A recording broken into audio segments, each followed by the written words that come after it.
il y a les ventouses. Auparavant, on utilisait aussi même des saignées. Attention, hein, c'est pas Molière, hein, on n'entaille pas les gens. Hein. C'était ce qu'on appelle des micro-saignées. C'est des aiguilles qui sont utilisées pour ça, avec des ventouses par-dessus. On retrouve d'ailleurs la même chose dans l'hijama, la pratique médicale arabe. L'utilisation des ventouses et des saignées, c'est quelque chose d'universel. Énormément de peuples à travers le monde utilisaient ça. Donc il ne faut pas croire non plus que c'est un truc bidon. Hein.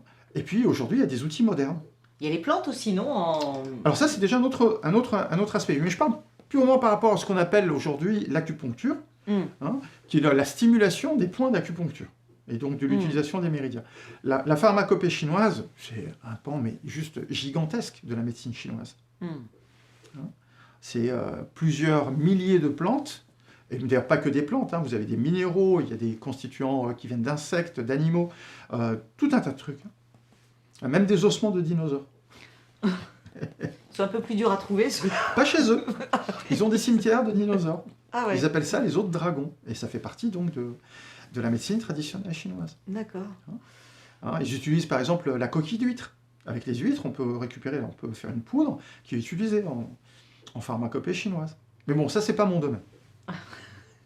D'accord. Mais j'en connais un petit peu. Alors dis-moi, moi je me réveille depuis un certain temps, tous les matins à 2 h du mat. Oui.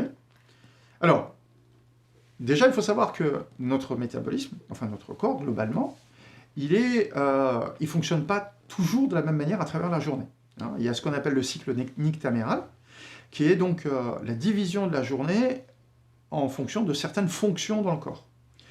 Alors, aujourd'hui, c'est quelque chose qui est connu en médecine moderne. On sait très bien que certains médicaments donnés à un certain moment vont avoir tel ou tel effet, alors que si on le donne à tel autre, on n'aura pas l'effet escompté, ou en tout cas, il sera réduit. Bien. Parce que, justement, certaines fonctions s'activent à tel moment ou à tel autre.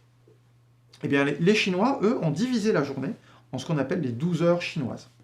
Les 12 heures chinoises, parce qu'on a 12 méridiens, qui correspondent donc aux 12 organes et fonctions.